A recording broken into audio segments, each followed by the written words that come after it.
noticed how native English speakers just seem to have this really natural flow to their sentences? Like, it's effortless. Yeah. It's not just about knowing a ton of words, though, is it? No, not at all. It's more about the way they actually structure those words, how Yeah. they put them all together. Exactly. I think we've all wondered about that at some point, right? Like, what gives their English that smooth, almost musical quality?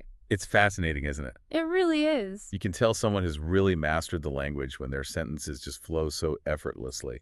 Definitely. And that's exactly what we're diving into today. Some more advanced English sentence structures that can really help boost your fluency. That's right.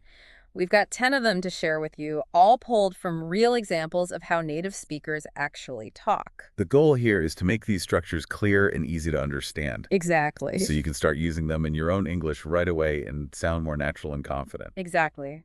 And don't worry, if you're not a note taker, just relax, listen, and let these structures sink in. That's the best way to learn sometimes. Absolutely. So let's jump right in with our first structure, cleft sentences.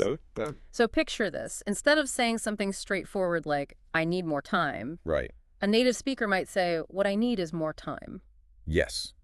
That's a perfect example. It's subtle, but it puts the focus on the more time part. It really emphasizes that need. Exactly. Like if someone's giving you a bunch of suggestions and you want to make it super clear what your priority is, What I need is more time. it just adds that extra weight to it. It does. It subtly shifts the emphasis within the sentence. And it's not just what I need. You could also say, it's more time that I need. Exactly. There are a few variations you can use. And honestly, you hear this all the time in natural conversation. We really do. Okay, ready for structure number 2. This one's got a bit of drama to it.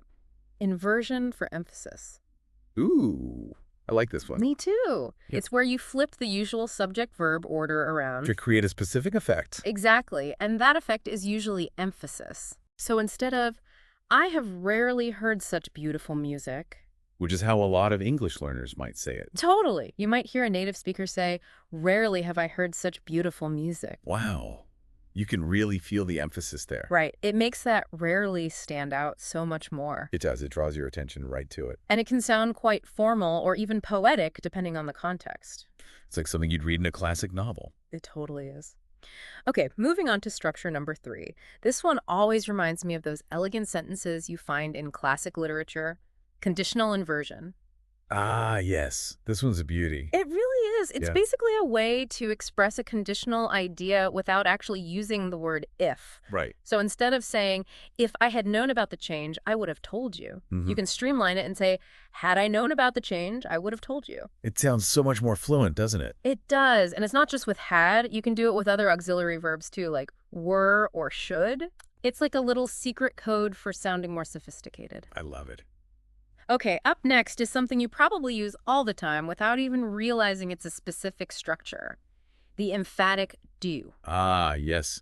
This one's so common but so effective. It really is. It's a simple way to add a lot of emphasis to what you're saying. Even in positive sentences. Exactly. Like instead of just saying, I appreciate your patience, You could say, I do appreciate your patience. that little do makes a big difference. Huge difference. It really highlights your sincerity. It really does. And it works with other verbs too, like he does want to understand or they did complete the report. It really drives the point home. It does. I- Okay, let's move on to structure number 5, relative clauses with prepositions. This one's a bit more complex, but it can really elevate your English.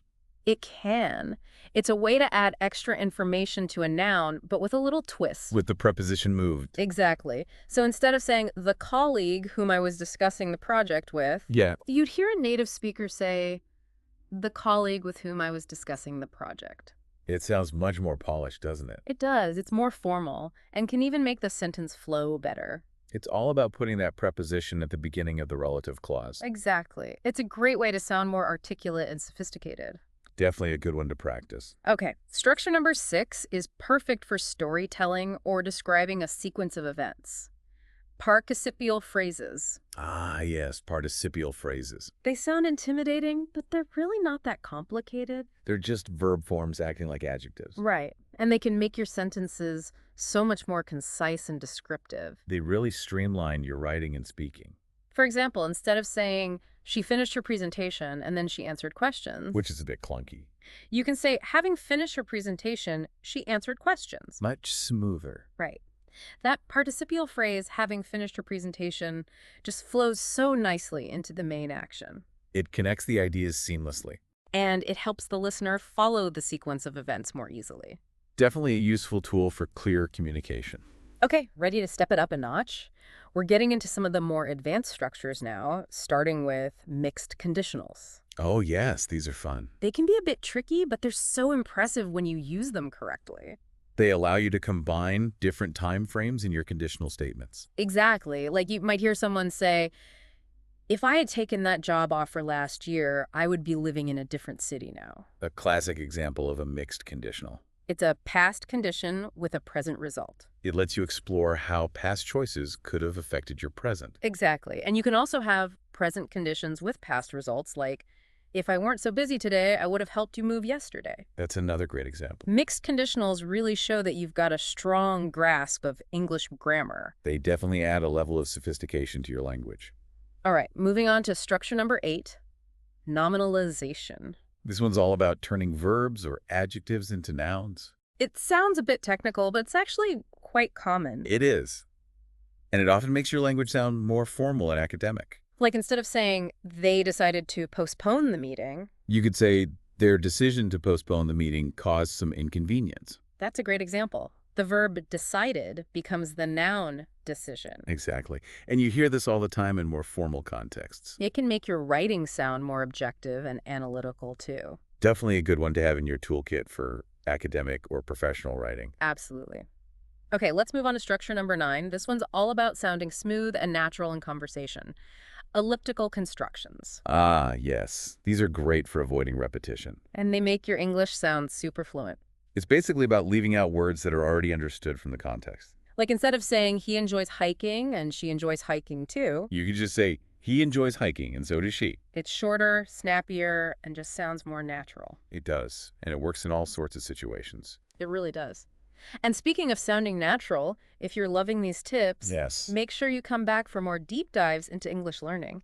And don't forget to check out the BookTalkers English Learning Zone YouTube channel for even more resources. We've got tons of great content over there. Okay, back to elliptical constructions. Another example is, she went to the market and he to the library. Leaving out the verb went in the second part. Exactly. It's subtle, but it makes a big difference in how natural your English sounds. It really does. And finally, our 10th advanced structure, appositives. This one's a great way to add extra detail to your sentences. And they can make your writing sound more sophisticated, too. It's all about using a noun phrase to rename or give more information about another noun. Like, instead of saying, my neighbor is a talented artist, she paints beautiful landscapes. You could combine those ideas and say, my neighbor, a talented artist, paints beautiful landscapes. Just flows better, right? It does. That appositive, a talented artist, adds so much more description. And it does it in a way that feels very natural and integrated into the sentence. It's a great way to avoid choppy sentences. Exactly. So there you have it, 10 powerful, advanced English sentence structures that we've broken down for you. We covered cleft sentences, inversion for emphasis, conditional inversion, emphatic do, relative clauses with prepositions. Participial phrases, mixed conditionals, nominalization, elliptical constructions, and appositives. And the best part is, you don't have to master all of them at once. Right. Even if you start incorporating just one or two into your speaking and writing, It can make a huge difference. you'll sound more natural, more fluent, more like a native speaker. Exactly. Try using a cleft sentence this week, or a participial phrase. See how it feels. You might be surprised at how much it elevates your English. And who knows, you might even get compliments on how amazing your English sounds. Definitely. And as you continue on your English learning journey, Yes. we'd love for you to subscribe to the BookTalkers English Learning Zone YouTube channel. We're always creating new content to help you improve your English. We are. And if you enjoyed this deep dive, please hit that like button and let us know in the comments what other English topics you'd like us to cover. We really value your feedback. We do. It helps us make sure we're creating content that you actually want to see. Exactly. And for a whole library of English learning resources, be sure to check out the BookTalkers English Learning Zone playlist on YouTube. It's packed with helpful videos and lessons. So keep practicing, keep experimenting with these new sentence structures. And most importantly, keep talking like a native. We'll be back soon with another deep dive. Until then, keep learning, keep growing, and we'll see you next time. Like and subscribe.